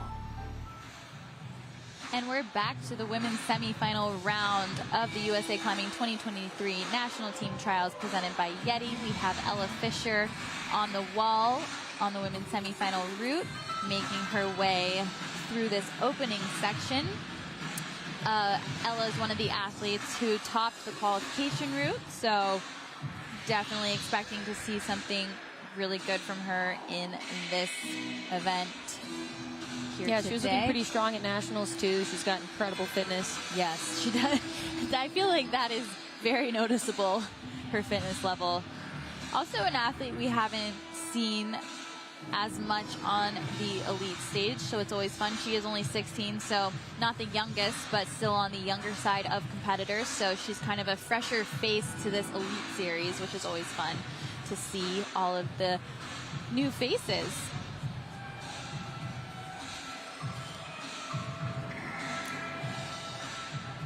Yeah, she's looking really calm so far, which is good. Yeah. Completely straight arms, climbing with a really nice flow. So interesting to see how the various athletes tackle this section. Yeah, there's been multiple betas, and none of them seems clearly better than the other. No, and there's a lot of hold, so maybe a little bit harder to read that section. So that was a good job from Ella getting through that quickly and smoothly. Making really good time. The foot situation there looks pretty confusing. So Maya, what are you thinking about this gym since, I mean, you don't live here anymore, but you lived here for a long time, and I think mostly there have been just bouldering gyms here. Yeah, there is a small lead area at the original Crux Climbing Center down in South Austin, but it's nothing compared to this. Like, you couldn't hold a lead competition there or anything. Ella getting into this mantle. I'm gonna pause my analysis of the rope walls in Austin for, oh my gosh, that's beta we haven't seen before. Wow. A risky move there. Really risky from Ella Fisher. But I will say this, taking risk is something that needs to be learned, and maybe this wasn't the best situation to do it in, because she didn't really need to, but that just proves that she's not really afraid of risk, which is really good, because on the World Cup circuit especially, I feel like that's something that a lot of athletes have to learn how to do. Right. Yeah, and that committing to your beta, even if it's not, what you think is the intended beta, is like very important skill, especially in lead where hesitation can have such consequences. Of course, doesn't always work out, as we just saw. As you saw on that graphic on the screen, Ella's score of 75.4 is not enough to push her into that top 8. That'll leave her in 12th place.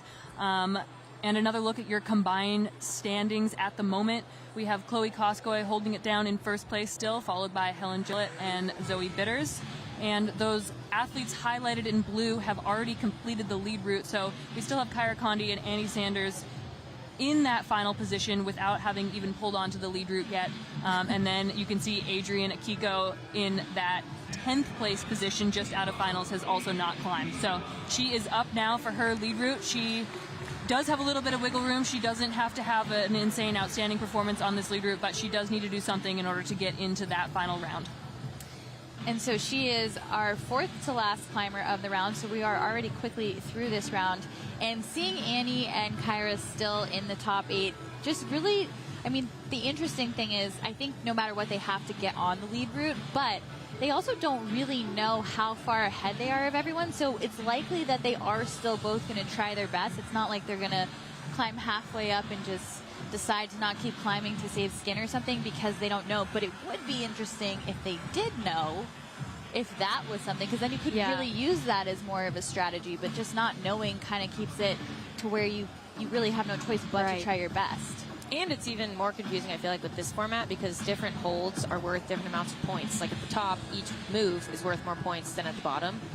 Exactly. So it's harder to like do that quick math in your head while you're on the wall.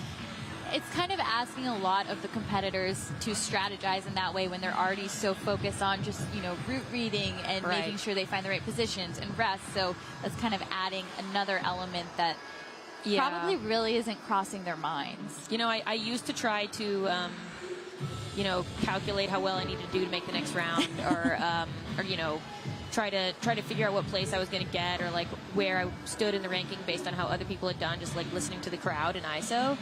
But I have decided in the past couple years that ultimately I perform better when I have no idea how well I need to do, because really you shouldn't be distracting yourself as a competitor with anything other than the climb in front of you. Yeah, it makes the most sense to just keep focusing on what you need to do because the other stuff just gets in the way. And, and that's when like little accidents happen, right? That's when little slips happen, because you really do need to be as present as possible for every movement, especially in lead when you only have one shot. Right. It's always just get one more hold. Yeah. Adrian Akiko going really confidently for that cross under and unwinding quickly to get into a more comfortable position as she heads into this pinch, which we know is one of the harder sections of this route.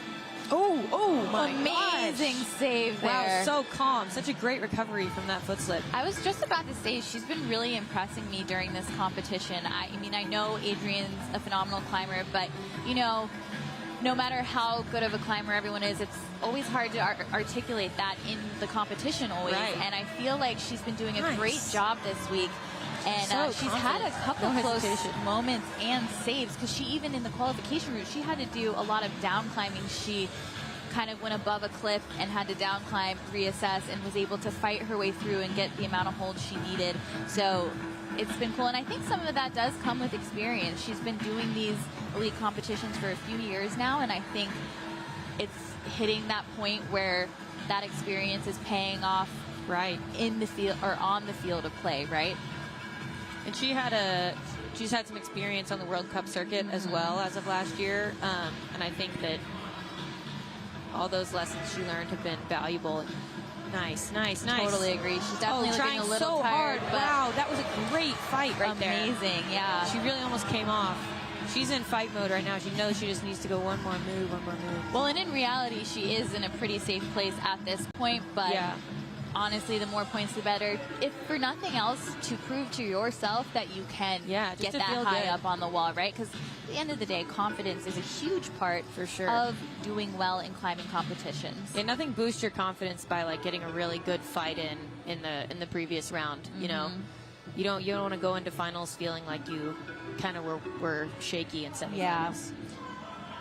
Nice. Another big She is move. fighting really hard. Every move, max effort. Oh. Nice climbing from Adrian Akiko. Just that foot came off and kind of took her down, but that was a really good fight. I feel like her reaction just proves that they have literally no idea. Like, they haven't been able to guess where they might be in the standings, because she just fought out there like she needed to top the route in order to make it to the final, which she definitely did not need to do. Really good look at a replay here of that foot slip from Adrian's super impressive recovery. I mean, really quite incredible. I would not doubt that her family has that on video, because they're really good at filming her during the competition. But that needs to be posted somewhere on the internet, because that was incredible. that was an awesome comp fight right there. Like that's a really good example of what you want to see in a lead comp. And totally worth it. I mean, getting her into a great position to definitely be in the final tonight, which is where she wants to be. And I'm really excited to start looking at the overall rankings from the season and seeing how that's playing out, because those are actually being updated as well throughout this competition to see who might end up in that top 5 to make the national team. Oh, wow. Rankings are updated live, huh? Yeah. Oh, that's exciting. Yeah. So, and Megan, team trials as an event is relatively new for USA Climbing. It hasn't been that many years, so it's really cool and an interesting new mentality for some of these athletes to, I mean, team trials is worth more than nationals, but they are both important. Yes. You have to do both in order to have a shot, and Adriana Kiko into that number 1 spot now with a 139.6, moving Kyra Condi and Annie Sanders down a couple spots, but Kyra is now out to compete in lead. Remember, the highlighted athletes are the ones that have competed in lead, and the non-highlighted have only done the boulder round, but we are down to only a few competitors. Kyra Condi, Annie Sanders, and Kylie Cullen are the last 3 competitors in this semifinal round. Yeah, so if I'm not wrong, I think the top 7 athletes are already guaranteed a spot in finals. We only have 1 more. We have 2 more after this. We have only 1 more who's not already ranked in the top 8. Yes, you're right, yes. Yeah, so that's pretty exciting for anyone who is in that spot right now. Kyra getting her start on this route. I do think this is a route she's really going to like. I feel like this is quite her style. The only part is the press she might not enjoy as much, but I think the palm down would be okay for her. She has we have talked about, we have a podcast, but we have talked about, insert here. She had a plug. She did have a press move at the Olympics that she was a little bit honestly devastated by, because it is hard for her. As we talked about this morning, she does have a spinal fusion, so 10 of her vertebrae are fused, and that back curve that you have to do when you sometimes press out to the right, side bend, is tough for her. And so she has been working on ways around that, and she does and should know that flipping that hand down is one of those ways around it for her. So hopefully she just figures that out early and quickly. And with the amount of women we've seen do that method, that would lead us to believe that they all talked about that as a method when they were doing their preview. So it's not like she doesn't know. There's a likelihood that she knows that that is a way to go about getting through that section. Yeah, and like we said this morning too, Kyra only qualified for the lead national team last season, so she has been training really hard for lead and getting her endurance up, and I think right now, at least, she's able to rely on that base that she made last spring and summer competing at the World Cups. And there she goes with that flip. Easy. So chill. I think she will have thought of that ahead of time and known that if it's a press, she'll be thinking about that right away. I will say it is really cool to see her evolve in that way as an athlete over the last few years. A move that maybe 4 or 5 years ago would have been very stressful for her. She just easily committed to it and was confident and moved right through it. And, you know, that's where working on your weaknesses is just so important. And I think it's really easy for people to forget, and when they're assessing their climbing, and I mean for anybody, elite athletes, just if you're climbing as a hobby, just really zoning in on where you could be better or where you struggle a little bit, it really can change the outcome of your climbing all around. Yeah. She's doing a good job of resting here. Yeah, I feel like she's really slowing down. It's kind of a anti-Kyra uncharacteristic. She's been working really hard to find a balance between, you know, her climbing speed is something that is, I guess, individual to her. I mean, it is a great strength, too. I don't think it's, I mean, she is fast, but I think part of why at certain times it kind of seemed chaotic, it wasn't necessarily that she was constantly moving too fast. She also just never really stopped moving was the thing. And now she's really started to slow it down. But she did, I mean, for a while she has talked about... There we go. Oh, there we go. High point. That heel hook. The heel hook was key. Kyra doesn't like heel hooks, so proud of her. She's been working on those too, I swear. I believe it. Looks like it. This next section, I'm really excited to see this undercling. I honestly cannot tell if that hold is good or not. The bigger jibbed. hold. It has 2 jibs. Oh, it does? Yeah. Okay. I was peering at it with some binoculars earlier. There you go. There was some debate of whether it was blocked or jibbed, but it's definitely jibbed. You really can't see with just the naked eye. Nice, Kyra. There we go. Now you can tell. Wow, she didn't even use the top one. I mean, she's kind of looking like she's going to get a top here. She's looking She definitely wants one. The little tangled in the rope there, yeah. Rope readjust. Just a couple more moves. She's starting to look a little pumped now. Oh, nice. wow. That was not the sequence I read at Me all. neither. A committing final move, that though. heel hook and the dyno. Oh, I'm clapping. Almost looked like she just rushed it just She got me so excited. I forgot I was commentating. I felt like an audience member for a second. Megan's out here in the booth clapping. Round of applause for Kyra dropping the last move once again. I mean, she's keeping it exciting for us. Yeah. Come on. Wow, really interesting choice, though, to bypass that crimp. It does look like you're just supposed to cross the crimp and then go to that pinch, but I mean, it worked. It did look a little taxing, clearly. though. So a score of 195.7 total, I believe. Wow, really close to a perfect score. It's showing 0.6 on our screen, but 0.7 in the scoring app, so a little unsure which one is right. Oh, they changed it, so we didn't get to update that, but she is in that #1 spot, very close to a perfect 200-point score. And a hug really from nice Scott. climbing from Kyra. Aww. I saw him today. I was like, oh, I was wondering if you were coming. I didn't see you at qualification. He was like, oh, I wouldn't miss it. I wouldn't miss it. We're really big Kyra fans in the booth. We're clearly just reacting. We're fans of everybody in the booth. It's true. It's true, yeah.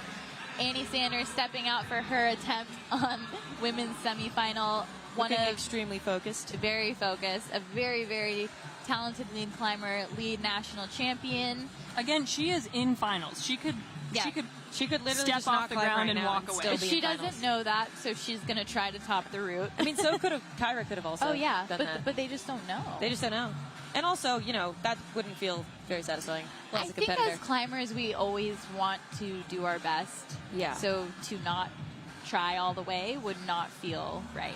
Look, I know she doesn't know that. I'm saying it for me so I don't get nervous. That's fair. Yeah, for everyone at home, don't worry. No nerves needed. She's already in finals. If you're an Annie Sanders fan, you can relax. You can chill. You can chill. You have nothing to worry about.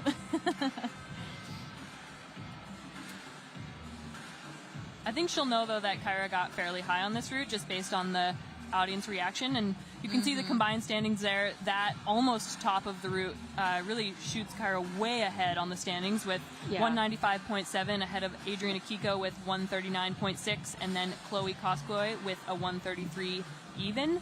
All the way down to Morgan Taji is at in the last final qualification position with a 91.6.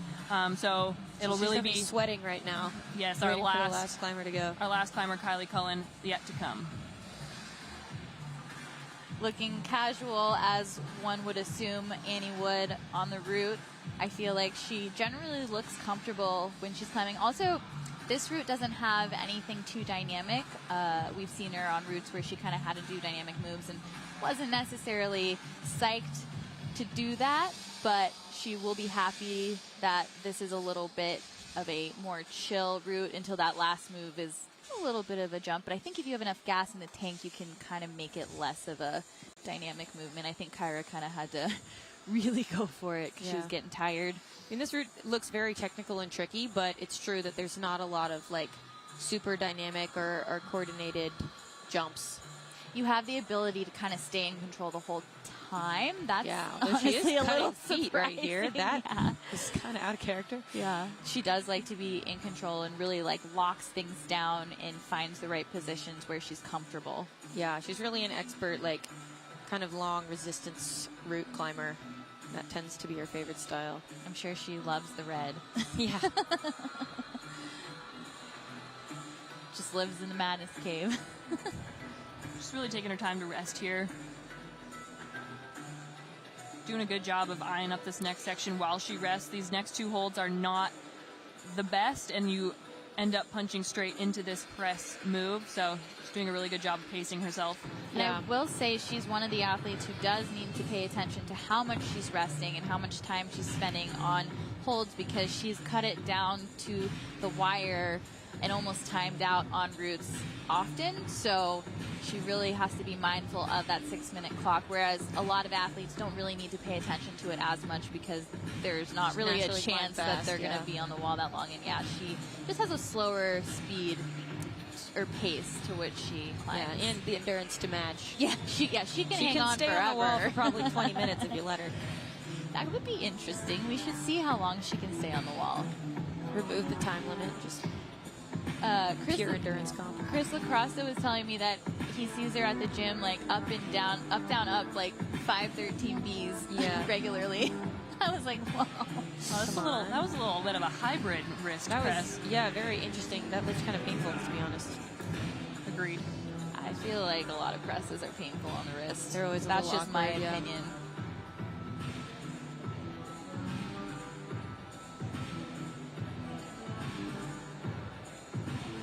And now, Maya, you are good friends with Carrie Scott. I am. I am really good friends with Carrie Scott, and right now I am really excited that it looks like she's going to be in the top 8. Yeah, I think she's in for sure. So is this her first national level final? Yeah, this is her first national final.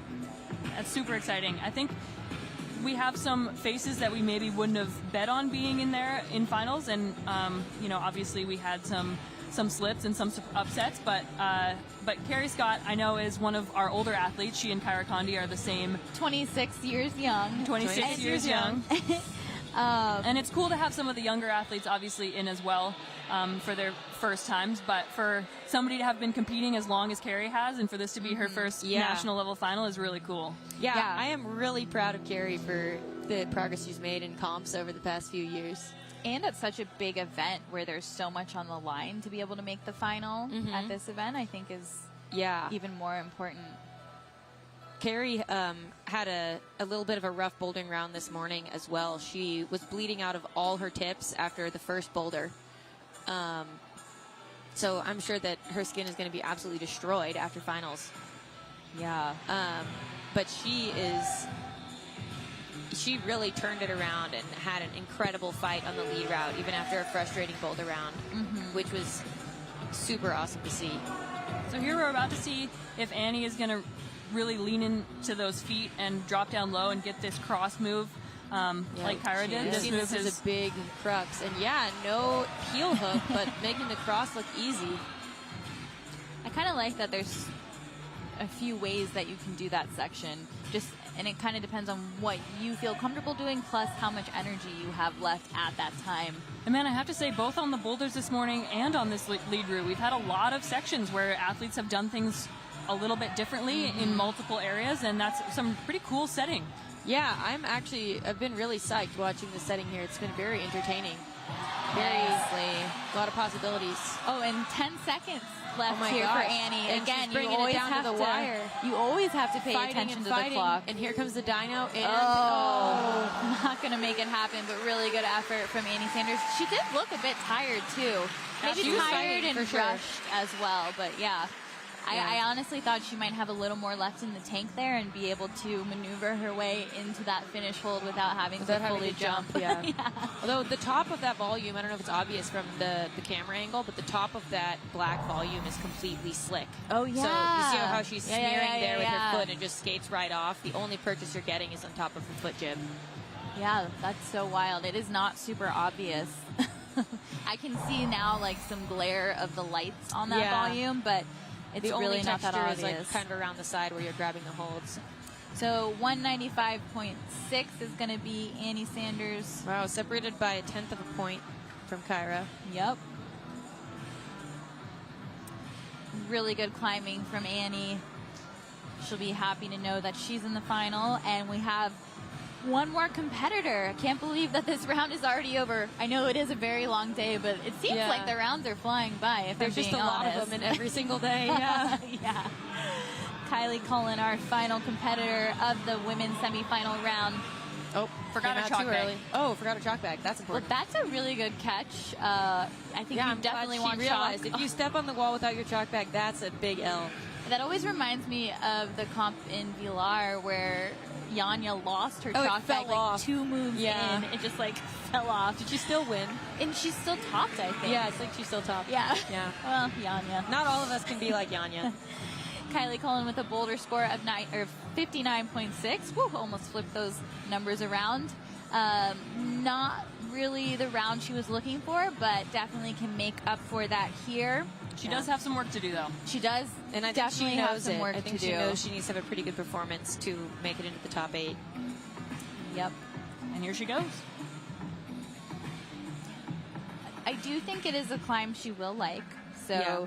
as long as I feel like when you're having fun on the route, you're more likely to do well, rather because otherwise when you get to situations where you're not comfortable or you're not having fun, it's easy to panic and start breathing too aggressively and just not be able to make good decisions. So I think she will have fun. Another look at our leaderboard, Kyra Condi in that number 1 spot, 195.7. And everybody down to Carrie Scott is definitely in the final tonight. Morgan Taji on the bubble, and it'll depend on what Kylie Cullen does here. Yeah. If Morgan will be able to stay in and make it to the final or not. Just doing the math in my head, I think that if Kylie sticks the move past hold 30, she will be in, and if she doesn't, she will be out. Yeah, that press move is really the telling move. It's coming up soon, so that's exciting. And I love having a mathematician in the booth. Because well, okay, math simple is, addition. Well, it's not too mathy. You say simple addition. Math has never been my strong suit, so I like having that ability there. I am concussed, so maybe don't take my word for it, but I trust you. Nicely done for Kylie. Kylie, I think, maybe is the first person to have done that move like that, just gone right hand straight up. She's looking very chill, very slow and static, not rushed, Nice not flow. panicked. Yeah. Maybe that match is just a little. It's nerve-wracking for me. I don't know if they're nervous. It is, the fact that it your seems thumb is on the easier, dual text. though. But you have so much of your hand not on the dual text. So if your math is right, she should have just made her way into a safe spot. Yeah. But here it comes, moment of truth. You got it, Kylie. She's looking pretty calm. She's looking collected. Oh, going! wow. Oh my gosh! Risky, so risky, but she made it look easy. She did. Really well controlled. You know, and that is, I got my calculator out. I did it. Good for you. I believe that does confirm in, Kylie right? has Yeah. made it into the top 8. She had about 60 points. She needed to get a little over 90. So I think as long as she doesn't, I'm giving that unofficial commentating booth confirmation. unofficially, Kylie's in finals. I'm sure anyone else who's doing the math will have a sigh of relief for Kylie. Yeah. I know I saw her mom after the bouldering round and she was quite stressed. I was like, it's fine. Like, Yeah, you can she's do it. fine. You can She do got it. a lot of points. Yeah, not her best round, but she's fine. She's also had a lot of experience dealing with the pressure of a high stakes comp. She did really well in the Bouldering World Cup circuit last year. She did. She's very consistent. And we were talking about this a little bit earlier. Being so young still and being able to get that consistency on the elite circuit so early has been really impressive. And kind of a tall order for someone that's making still that move pretty look young. easy. Her and Annie had the same beta for that, and it looked a lot more chill than what Kyra and Chloe and Carrie were attempting.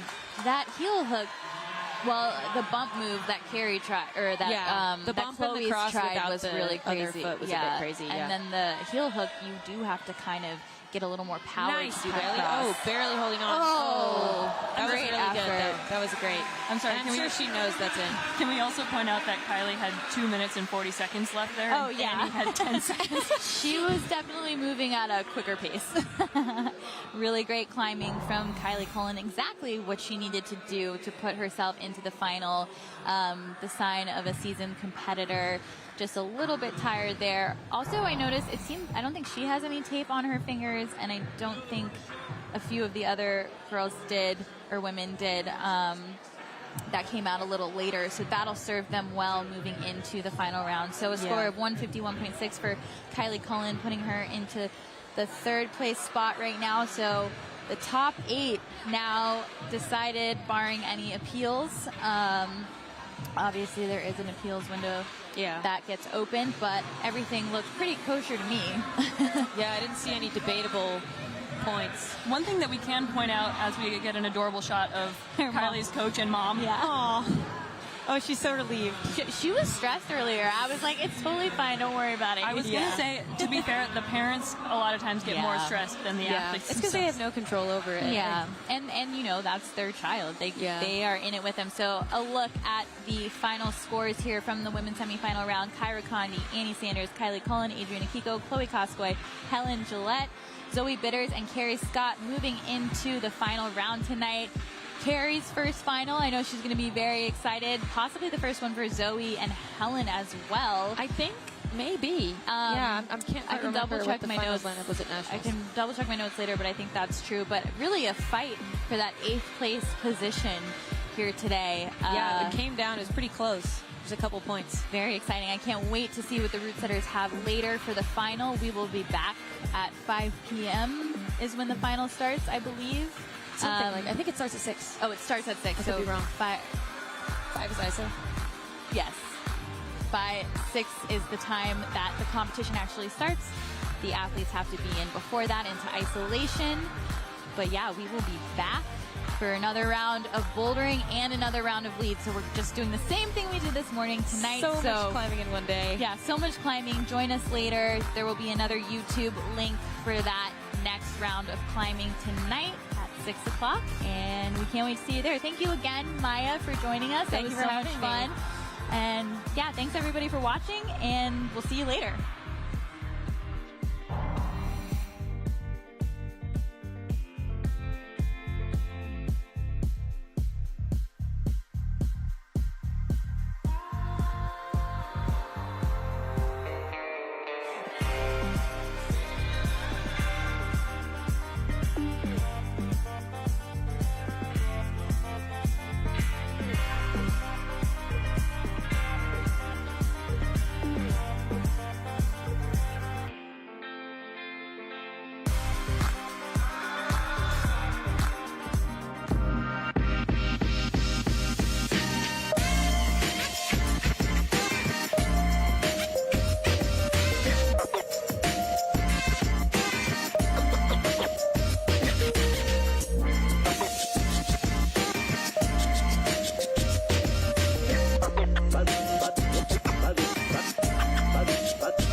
You have to fail multiple times to find the right way. But once you find that right flow, and you're gonna be more successful.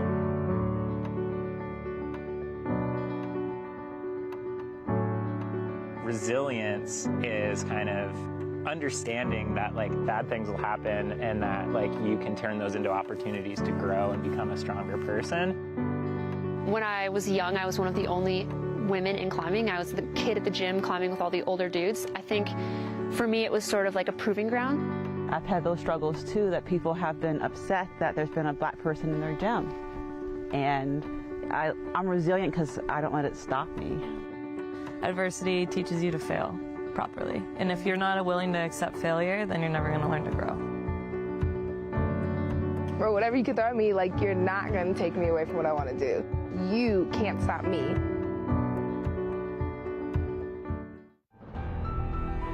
Whether you're alpine climbing or cragging after work, Gnarly Nutrition is here to help you push your possible. Travel doesn't have to be this super exotic international thing. It can really be out of your own backyard. The high desert is so three-dimensional. It's so big that there is no way you could ever see everything here. The orange and brown and yellow, it's just so endless. Whether it's something I've done before or something brand new, there's so much to explore just right here. So yeah, we've been testing out the new catch and hold system from the TruBlue IQ+.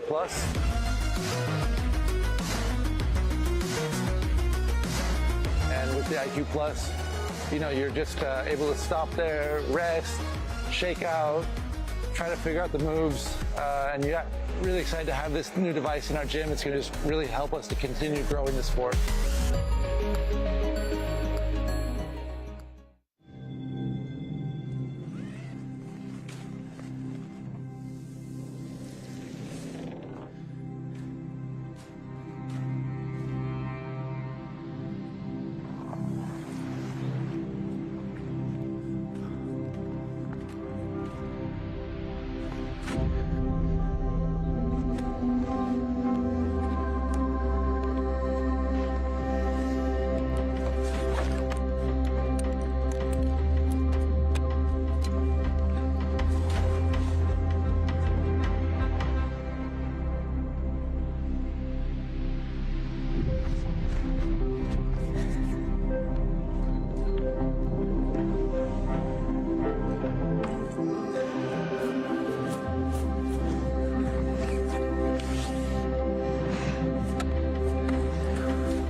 Since 1966, we have viewed walls not as obstacles, but as opportunities.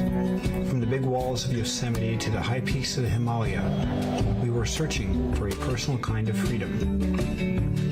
In this pursuit, we found a community, strengthened by different stories, experiences, and perspectives. This community has shown us that the only way forward is together.